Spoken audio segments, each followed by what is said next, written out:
A couple of weeks ago I was in the Swiss mountains shooting long exposures with my Leica SL2 and I was very happy with the results I took home. But then later on, when developing the raw files in Lightroom, I discovered that something happened which I called a pixel rain in a video I posted about 10 days ago. The image was over and over covered with hot pixels, and I'm going to mark a few of them here to illustrate it.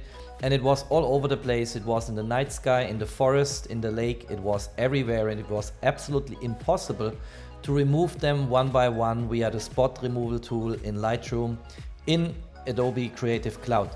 So I had to dig deeper and do a deep dive and find out what's going on. So I started to play with those raw files and I found that there is an issue with hot pixels which I've not seen in a camera before. And I was in contact in the meanwhile several times with Leica Switzerland. I also tested the same shots on my Panasonic Lumix S1R. And this is my follow-up video to show what the final result is and what we have to expect and what my final thoughts are on this issue. Let's get started.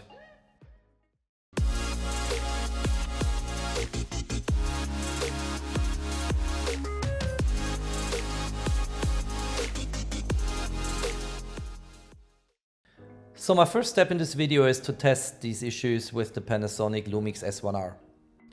The S1R is supposed to have the same sensor as the Leica SL2, and it's highly likely that Panasonic and Leica developed that sensor together.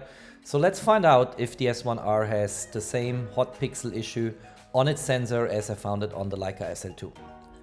The test I did when I found these pixel rains on my RAW files and also on the JPEGs was that I actually did shoot a 6-minute dark exposure and then checked the image for noise, hot pixels and all of that. And I came to the results I quickly showed at the intro of the video.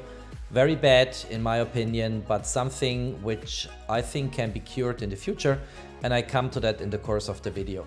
So with the Panasonic Lumix S1R, I wanted to do exactly the same, shoot dark frames with about the same exposure settings and then see what I get. So here's what I did with the S1R. First of all, I switched it on, went into the menu and formatted the cards.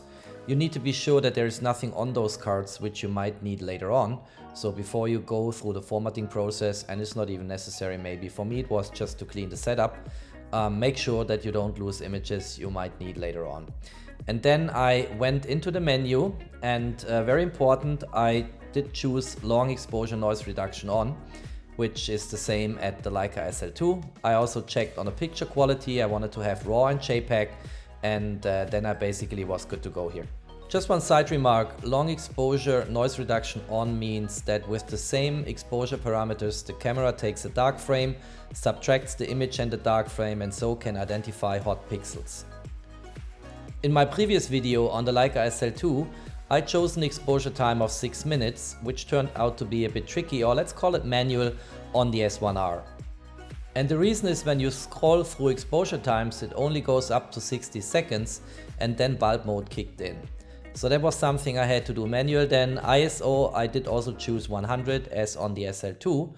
And in addition, I wanted to cover the camera with a jacket of my wife in order to make sure that no light is leaking onto the sensor.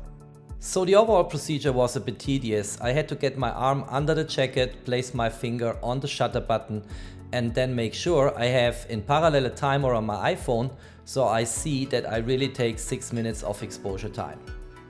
So let's quickly look at the result here. First of all, let's look into the metadata on Capture One here. So this is the S1R, and I called this image 6 minutes. You see the resolution here. You see the date when it was recorded, and so on and so on. ISO 100. I managed to come to an exposure time of 6 minutes and 1 second via my iPhone timer, and that's basically all I need to share at this point in time here. And then when we go back into the image here, so let's see this here. Let's get this a bit bigger. First of all, the image is pitch black. So no hot pixels, nothing I can see here. But if we scroll around a little bit, let's see what we find. If we see something, maybe we should need to actually magnify this a little more. Here are some pixels. So let's go into 400%. So here we see some hot pixels, but these are isolated pixels and this is absolutely normal. Every camera with a high resolution full frame sensor and also other sensors will show hot pixels if you do a 6-minute exposure time, and these have just not been caught by the dark frame noise reduction algorithm. That's absolutely fine and absolutely okay. And the whole image actually looks pretty clean. If I scroll through this here on the upper left hand side corner of Capture One, you see this looks pretty good, nothing to complain, all black, pitch black, and only a few isolated pixels. So when comparing the SL2 and the S1R, the SL2 has a hot pixel issue and the S1R has none. So the next thing I wanted to check is maybe my SL2 is a faulty one and other SL2s are doing much better. And that's actually the content of my next chapter in my video here. So has only my SL2 that issue, or do others have that issue too? So here's a photo taken from one of the Leica store employees in Zurich. And he actually was just escaping that car here, which was nice of course. And if we look into that, we have exactly the same issue. So that's a JPEG out of the camera. There was no post-processing so far.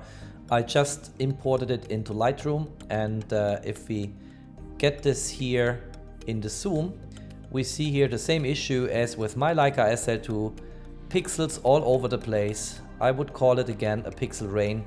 So no difference here. Let's look into the house here. Same here, everywhere little white dots, which are these hot pixels, I guess. Same here if we go into the wood, here.